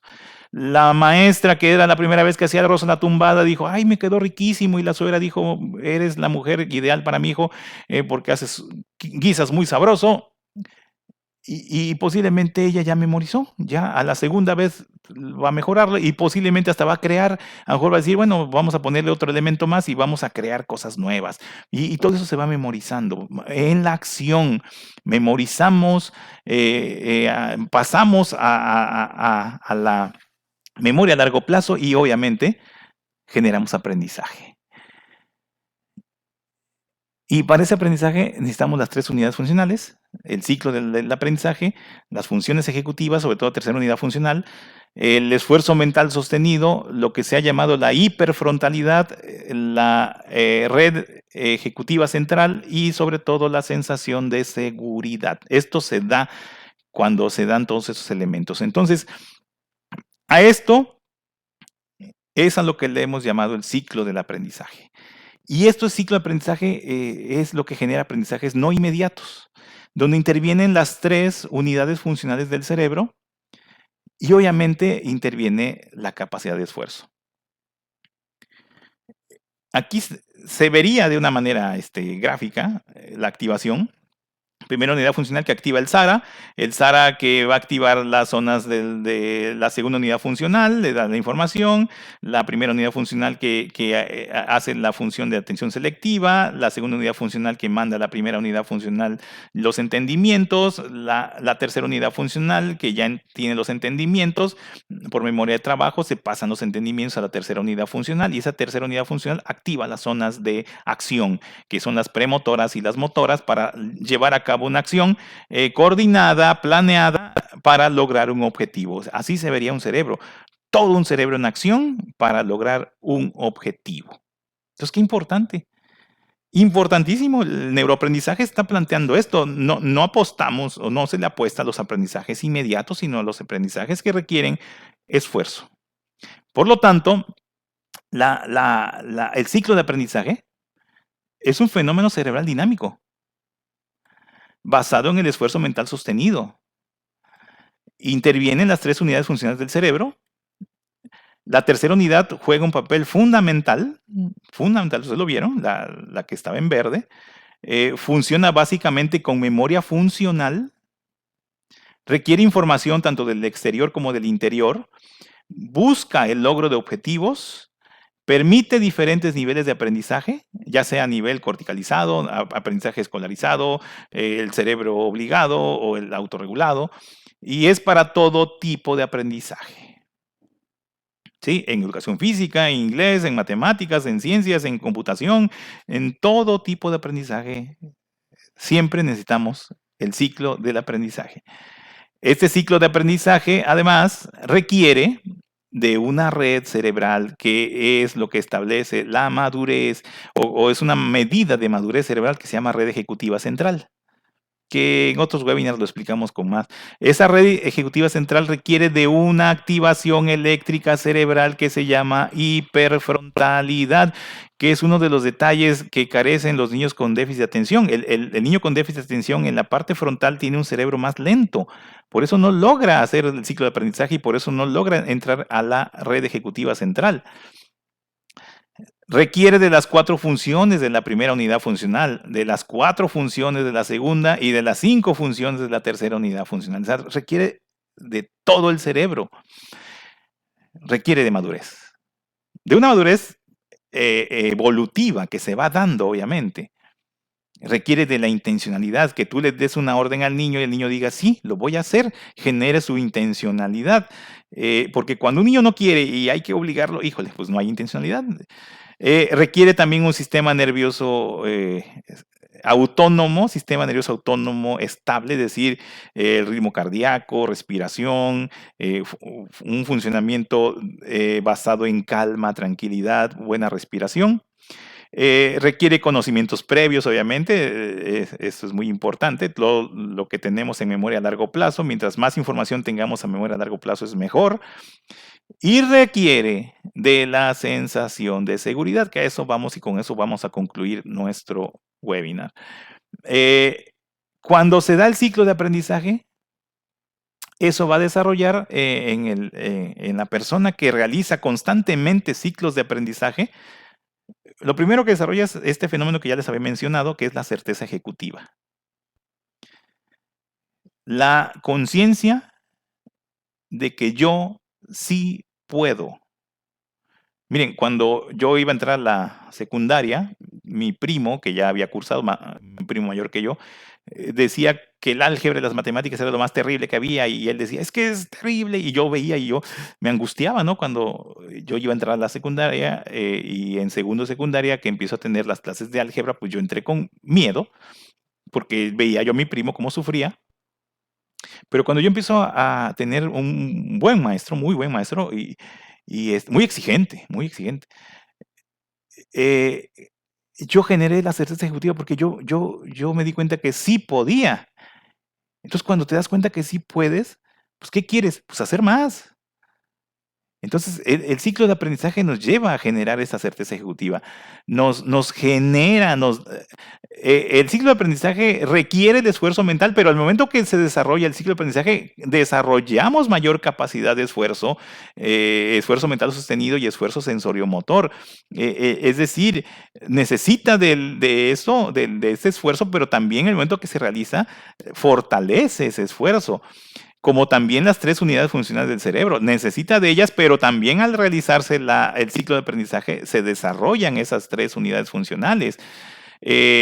Desarrolla la capacidad muy importante de lograr entendimientos. Cuando se hablaba mucho del aprendizaje memorístico, que simplemente le daban al niño frases, le daban y tenía que memorizarlas, pues no había entendimiento. Se supone que la capacidad del entendimiento, la comprensión, es esa capacidad que tenemos en la medida que metemos a un niño o a un alumno al ciclo de aprendizaje para que logre esa capacidad de entendimientos. Entonces, genera nuevas intencionalidades. Si yo genero entendimientos, o sea, yo entiendo algo, entonces digo, pues lo quiero hacer. Ya entendí cómo se hace esto, quiero hacerlo.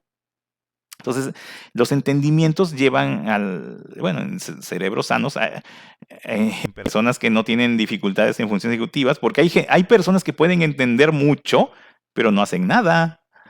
Hay personas que pueden tener muy claro lo que tienen que hacer y lo entendieron perfecto y lo dicen y hasta te dicen lo que tienes que hacer, pero ellos no lo hacen. Bueno, aquí en Veracruz pasa, no sé si allá. En un cerebro sano, los entendimientos llevarían a generar intencionalidades. Algo muy importante, en la medida que el ciclo de aprendizaje se genera la motivación intrínseca a aprender, lo que yo les decía. Voy a aprender o tengo la motivación de aprender porque sé que he aprendido. Entonces es un ciclo ahí. Aprendo, me doy cuenta, genero certeza ejecutiva y eso me dan más ganas de seguir aprendiendo. Cuando mi hijo le dije, estaba chiquito mi hijo, bueno, no tan chiquito, pero le dijo: "Ah, mira, lee este libro", ya. Y me decía: "Es que tengo lo de la escuela", sí, mira, pero lee esta novelita, mira, está muy interesante, lee. Y él decía: "No, pues", y ya, yo medio lo obligué y ya leyó y leyó y leyó, se tardó mucho, pero ya. Y cuando terminó de leer y entendió bien el libro y le gustó, pues, ¿qué hizo? Pues, me pidió más libros. Entonces, es eso, o sea, en la medida que sabes que logras, en la medida que sabes el objetivo que se tiene y disfrutas el logro de un objetivo, pues quieres lograr más. Se desarrolla un fenómeno muy interno que tiene que ver con la neuroplasticidad, que es la potenciación a largo plazo, que ya es una conexión entre neuronas, mayor activación eléctrica, eso genera la hiperfrontalidad y obviamente pues un funcionamiento cerebral pues mejor. Se desarrollan automatismos necesarios para seguir aprendiendo. El ciclo de aprendizaje te va a meter en la medida que se repita y se repite, automatizamos procesos. Y al automatizar procesos matemáticos, lingüísticos, de razonamiento, físicos, de educación física, de todo en computación, al generar automatismos, pues ya se nos hace más fácil y avanzar en los siguientes aprendizajes. El aprendizaje desarrolla, el ciclo del aprendizaje desarrolla, pues eso que estamos hablando y estamos puntualizando que se llama el aprendizaje deliberado. Muy bien. Y ya por último, la base emocional porque estoy hablando de todo lo que es el neuroaprendizaje, pero no estoy marcando cómo intervienen las emociones en este fenómeno.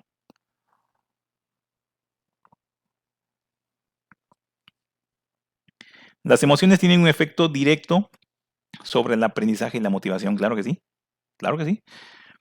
Pero la condición emocional imprescindible para desarrollar las etapas del cerebro es la sensación de seguridad. Aquí vamos a entrar a una teoría que es poco conocida, que es la teoría de Porges, que es la teoría polivagal. Eh, Esta sensación de seguridad es algo que todos experimentamos, todos, con alguien que entra en contacto con nosotros y nos protege y nos muestra su afecto, su cariño. Se experimenta el nacimiento, generalmente con los padres, con las autoridades inmediatas, y en el colegio se dan los vínculos de apego y entre el profesor o profesora y su alumno. Favorece el desarrollo óptimo de habilidades cerebrales, es promovida por una autoridad en cooperación social. Si no hay cooperación social, no se da. Si una persona no tiene cooperación social, en lugar de entrar en contacto, huye, siempre está evitando el contacto con las personas, no está en cooperación social.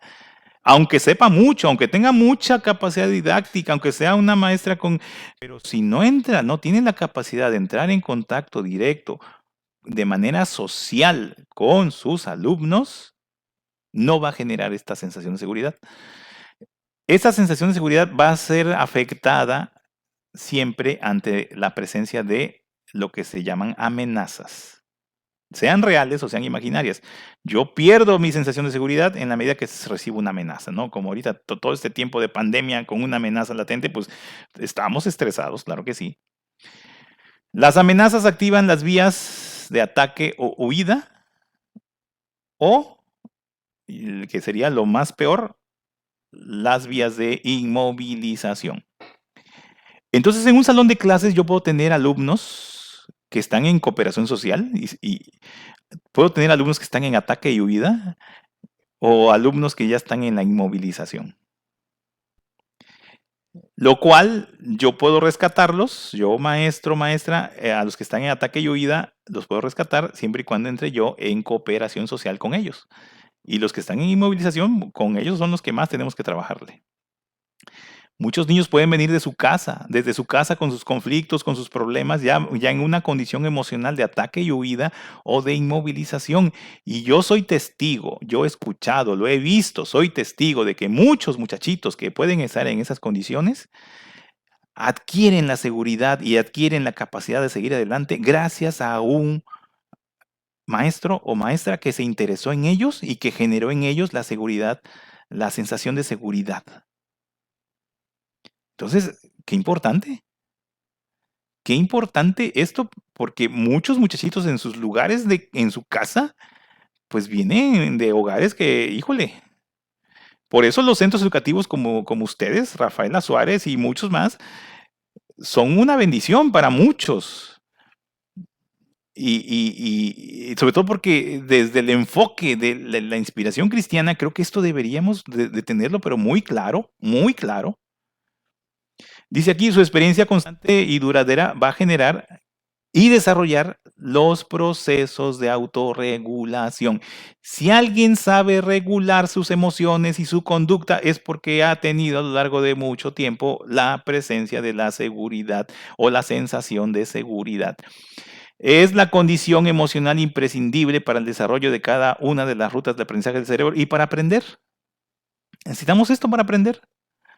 Entonces, por eso involucro este elemento, porque la neurodidáctica dice, hay que divertir a los niños, la emoción de la que habla la neurodidáctica es de diversión, entretenimiento, que el niño esté contento, que esté feliz, y no es así, no. Yo le voy a dar al niño un clima emocional, aquí lo que está arriba, le voy a dar un clima emocional que es de seguridad, y entonces yo le voy a dar un contenido al niño, ya sea matemáticas, español, historia, lo que sea, un contenido que a lo mejor va a generar diferentes emociones, a lo mejor va a generar enojo o tristeza, miedo, o a lo mejor hasta asco, sorpresa tal vez, sí, pero yo no tengo que estar preocupado como maestro para que todo lo que yo presente al niño tenga que ser agradable y tenga que ser que le despierte al niño mucha sorpresa, novedad y le despierte al niño siempre alegría, pues no.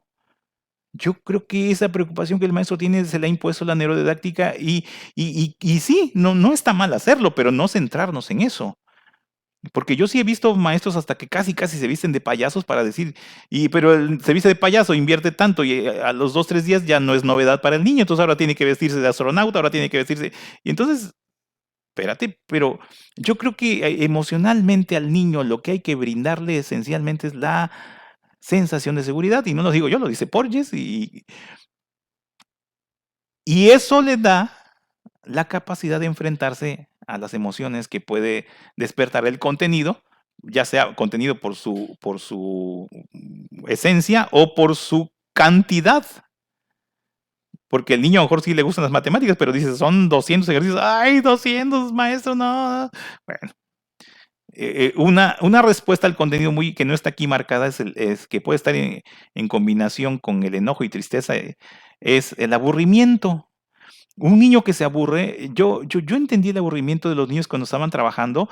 Yo antes, cuando era un psicólogo un poquito silvestre, yo quería entretener a los niños y que no se aburrieran, pero después me di cuenta que el aburrimiento era parte de muchos aprendizajes y que no necesariamente estar aburrido es malo. No, hay niños que me decían cuando estaban trabajando en las terapias, es que esto me aburre. Y yo decía, ¿y qué? ¿Qué te aburra? No es ningún problema. No es ningún problema, al contrario, si tú aprendes a hacer algo aburrido y mantienes por funciones ejecutivas y la perseverancia de acción, la función de perseverancia de acción, tú mantienes tu conducta, tu trabajo, a pesar de que estás frente a un estímulo que para ti es aburrido, pues eso es bueno. Eso es muy bueno. Entonces, cuando el niño me decía que estaba aburrido, yo decía, qué bueno. Yo hasta agradecía la sensación de aburrimiento e insistir en el niño que siguiera trabajando a pesar de su aburrimiento. Porque podemos aprender a pesar de que haya aburrimiento. Porque no todos los contenidos van a ser agradables. Además, yo les pregunto a ustedes, maestros, ¿creen ustedes que sus contenidos van a competir contra los contenidos que presenta YouTube, contra los contenidos que presentan los videos, contra los contenidos que presentan los juegos de videos? No se puede. El niño que siempre está en los dispositivos electrónicos jugando, divirtiéndose, que no digo que esté mal, que siempre está haciendo eso. O mucha parte de su vida, no siempre, no. Pero parte de sus horas estás jugando, está con estímulos que son muy, pero muy llamativos. ¿Usted cree que el contenido de su materia, el contenido va a competir con esos contenidos que el niño tiene constantemente? Yo creo que no. Por eso, si usted se esfuerza mucho en eso, creo que el camino no es el correcto. Esfuércese mejor en generar un clima de seguridad. Esfuércese en ser muy didáctico, sí, pero más que nada el esfuerzo tiene que estar en que usted genere una condición de conexión social. Porges marca 3 niveles, que ya los indicamos más o menos, pero aquí los precisamos. El primero es el de conexión social, que genera la seguridad. A ver, espérame. Conexión social que genera la seguridad, que podemos llamar como nivel 1. Segundo nivel, cuando percibimos una amenaza, entramos en ataque y huida, y entonces se genera el nivel 2 de ataque y huida. Y cuando esa amenaza yo ataco y huyo y ya me libero de la amenaza, pues entonces pues está bien, ¿no? Pero si esa amenaza es permanente y no me puedo librar de ella, entonces entro en la inmovilización. Muchos muchachitos andan en este fenómeno, aunque estén, porque se quedan quietos, callados, no hacen nada, no entregan nada, trabajan a medias. Muchos rehuyen, alegan, tratan de evitar las cosas y no andan tan tristes. Los que están aquí sí andan un poco tristes, o bastante tristes. ¿Qué podemos hacer en ese aspecto? La cooperación social tiene que ver mucho en este asunto. Y cuando digo cooperación social es abrirnos, es entrar en contacto, buscar. Yo que soy adulto maduro, tengo que entrar en contacto con mi alumno que es un adolescente inmaduro o niño inmaduro y él puede ser que sí esté en cooperación social, pero muchas veces no lo está, pero no importa. Yo sí soy el que debo estar en la condición de cooperación social porque yo soy el adulto. Voy a generar un vínculo de seguridad entre yo y mi alumno. ¿Cómo se hace eso? En el diálogo, pero no el diálogo, sí, de la clase, sí, pero también de quién eres, dónde vives, con quién vives, qué haces, a qué te dedicas. A ver, interesarnos un poquito más en nuestro alumno, platicar con él. Eso llevaría a la conexión social. La cooperación social llevaría a la conexión social. La conexión social, cuando se da de manera frecuente, genera un fenómeno que se llama compromiso social. Y es ahí cuando el adolescente, el muchachito, que entra en contacto con su profesor y genera un compromiso social con su profesor, entonces el profesor le pida lo que le pida, el muchachito va a estar dispuesto a hacerlo. Y si el profesor regaña, va a recibir el regaño con buena porque hay un compromiso social con él. Si el adolescente exige, perdón, si el maestro exige o la maestra exige, él va a responder a la exigencia. Entonces, pero si es al contrario, si mi profesor me genera mi amenaza, me genera, no me ha generado esa conexión y tengo compromiso social con él, cada vez que me regaña, cada vez que me exige, cada vez que me llama la atención, lo puedo tomar negativo y eso más me hace huir, más me hace atacar o más me hace meterme en la inmovilización. Entonces, ese es un fenómeno importantísimo porque obviamente la educación y esta relación alumno en la enseñanza, aprendizaje y esta relación entre profesor-alumno es totalmente un fenómeno social. No podemos desconectar la educación de lo social, no se puede. Entonces hay que hacer énfasis, poner mucho énfasis en esto. Y eso generaría lo que está aquí abajo, un maravilloso y fenómeno emocional que se da entre los seres humanos y últimamente se está dando hasta entre el humano y los animales, y a veces más con los animales, los gatos, los perros, que es el apego. El apego. Nos apegamos a personas y los apegos son necesarios, muy necesarios, sobre todo en el ámbito educativo, y no hacen daño. Mucha gente cree que el apego hace daño. Cuando eso se da, el adulto genera la sensación de compasión y eso genera la intencionalidad de que te quiero ayudar, y en el alumno se genera, fíjense qué bonito, qué hermoso y qué cristiano además, la sensación de esperanza. Yo espero, gracias a esto entonces me dan las ganas y creo que sí puedo. Entonces, qué importante es esto, qué importante, porque aquí la conexión social es saludable, el ataque y huida no es saludable y la inmovilización ya es destructible. Entramos, generalmente no es que siempre estemos en conexión social, a veces entramos a ataque y huida y entramos a una cierta inmovilización, pero los procesos llamados resiliencia, ese proceso llamado resiliencia es lo que nos saca, las flechitas verdes hacia arriba es la que nos devuelve hacia el estado saludable de la conexión social. Si yo tengo un problema, si yo discutí con alguien, si yo sucedió algo, me enfermé, no sé, entro en ataque y huida, entro en inmovilización, pero poco a poco y con cierta capacidad de conciencia, control, autorregulación, yo voy saliendo y puedo volver a la conexión social, al estado saludable.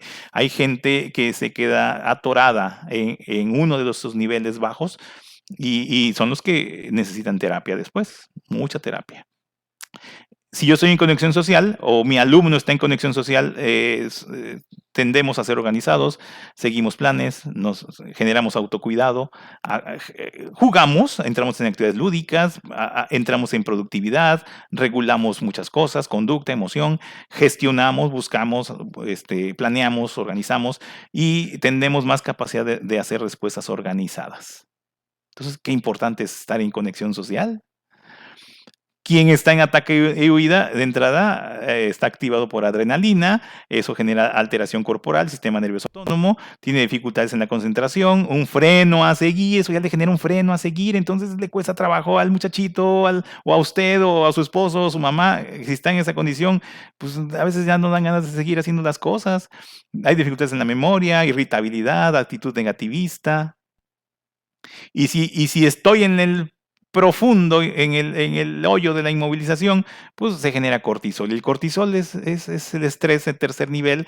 Estoy generando ya mucho daño a mi organismo, a todo mi sistema nervioso autónomo, y las sensaciones son de desesperanza, tristeza, aislamiento, baja energía, desánimo, malestar corporal.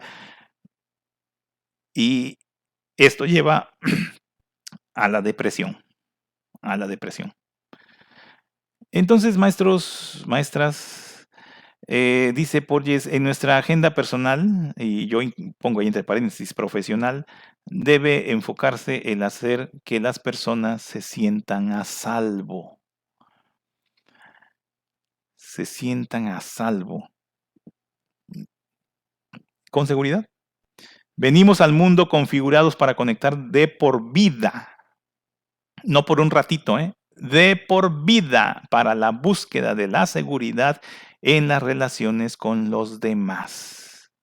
La doctora Dana, en un libro muy interesante que se llama La teoría polivagal y la psicoterapia.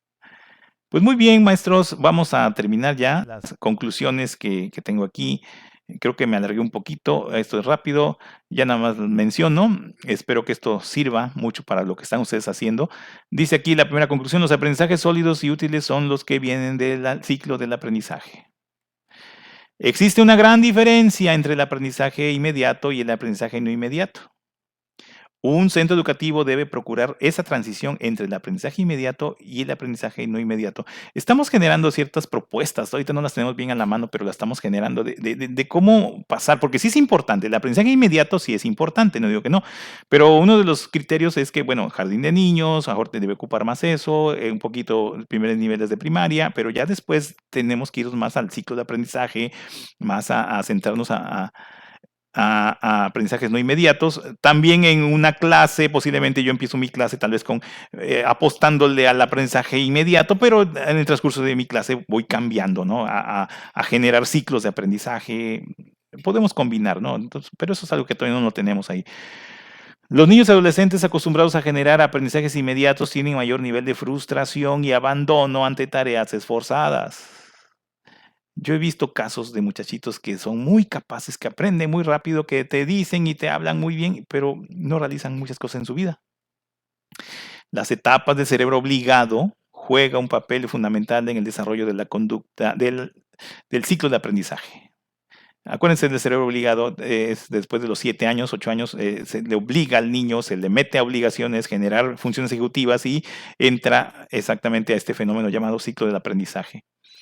¿Qué más? El niño o adolescente sometido de manera constante y exitosa al ciclo de aprendizaje genera certeza ejecutiva. Necesaria la certeza ejecutiva. El desarrollo de esa certeza ejecutiva genera una autoimagen positiva sobre ser estudiante. Y eso es muy lógico, y genera una buena autoestima. El ciclo del aprendizaje hemos afirmado nosotros que es resiliente. ¿Por qué? Porque un niño dice, ay, esto no me gusta, no quiero. Espérate, a ver, vamos, trabájalo, trabájalo. Y el niño dice, ay, está en huida, está aquí, quiere evitarlo, está en huida y ataque, y no quiere, pero el momento que lo hace, se da cuenta que sí puede, y entonces entra en cooperación social. Entonces es resiliente, devuelve bajo condiciones de esfuerzo al nivel de sensación de seguridad. Y tener sensación de seguridad es este fenómeno de certeza ejecutiva. La certeza ejecutiva que logramos gracias al ciclo de aprendizaje constante y exitoso, me ayuda a tener enfrentamiento con contenidos académicos complicados. La sensación de seguridad y la certeza ejecutiva ofrecen la capacidad de enfrentar contenidos desagradables, y generar el aprendizaje no inmediato. Es lo que decía yo. Contenidos complicados, contenidos aburridos, tediosos, no tendríamos por qué convertirlos exactamente en algo bonito y agradable para que el niño lo aprenda, pero él puede enfrentarse a ellos siempre y cuando pues esté sometido a esta. Un estudiante puede responder positivamente y de manera resiliente ante exigencias académicas. El tedio, aburrimiento, la adaptación a lo nuevo, regaños, llamadas de atención, castigos o privaciones, a la reflexión, a la exigencia y la supervisión que ofrece el adulto, solo frente a autoridades que le brindan sensación de seguridad, bajo condiciones de apego. Bajo condiciones de apego. No puede ser de otra manera. Pues muy bien, maestros. Bueno, creo que aquí hay más elementos. La corregulación entre adulto y adolescente llevará poco a poco al autor. Bueno, esa corregulación es que yo, que estoy regulado, entre con mi alumno al diálogo, la cooperación social, y él generaría un concepto que Porges se llama corregulación, que eso favorece y fortalece la capacidad del otro de autorregularse poco a poco en la medida que seguimos haciendo este proceso. La tecnología nos separa físicamente, pero no socialmente. Podemos promover la conexión y compromiso social en línea. Se puede, porque a lo mejor alguien está pensando, no, pues eso sería hasta que... No. Se puede, claro que sí. El profesor, profesora, que genera en su estudiante la esperanza sobre aprender es un profesor con un fundamento humano esencial basado en una, perdón, ahí dice fuerte espiritualidad. Entonces, pues esto es lo que yo les presento, nuestro cerebro maravilloso, que entra en procesos de aprendizaje, y estamos haciendo esto, entrenando cerebros para la felicidad. Bien, esto incluye una bibliografía, por si ustedes quieren ahí meterse un poquito más a los temas, ahí está de dónde saco esta información. Y bueno, cerramos nuestro webinar ya. Gracias por su atención. Espero que esta información sirva mucho en los niveles que ustedes están trabajando. El cerebro no es un vaso por llenar, sino 4 lámparas por encender. Nada más es una, son 4 lámparas, un compromiso bastante. Entonces, lo que Facundo Manes también expresa y dice, sí, el cerebro aprende cuando algo nos inspira. Ojalá usted, maestro, maestra, sea motivo de inspiración. Cuando algo nos motiva, usted sea su persona, y cuando algo parece un ejemplo, usted, su persona, sea motivo de que el niño quiera aprender, que usted sea ejemplo de ese aprendizaje. Yo creo que esta frase queda muy bien para nosotros los que estamos enseñando. Tenga la seguridad de que con este esfuerzo estamos haciendo un mundo mejor. Claro que sí. El colegio Rafaela Suárez, en 78 años de trabajo, pues está haciendo un esfuerzo, yo creo que fundamental, importantísimo para la sociedad del estado de Colima y la ciudad, y yo creo que lugares circunvecinos. Estamos haciendo un gran esfuerzo. Espero algún día estar ahí y conocerlos de manera personal. Y porque todos estamos haciendo lo mismo, estamos entrenando cerebros para una finalidad que es la felicidad. Pues muchas gracias. Aquí no puedo dejar de mencionar los materiales que hemos hecho nosotros para el trabajo. Creo que ya tienen ustedes todos estos materiales. Vamos a sacar próximamente, ya sale en este mes, a principios del siguiente, la terapia de reforzamiento de habilidades cognitivas para adultos mayores. Va a estar bastante bueno este material. Tenemos nuestros cursos, y maestros se interesan por los cursos sobre terapias neurocognitivas, de habilidades de atención, habilidades de lectura, funciones ejecutivas. Pues muchas gracias. Aquí están mis datos, si algo se les ofrece. Ya están incluidas en la presentación que les pasó nuestra compañera Concepción Cortés, y pues yo quedo bien con eso. Muchas gracias por su atención.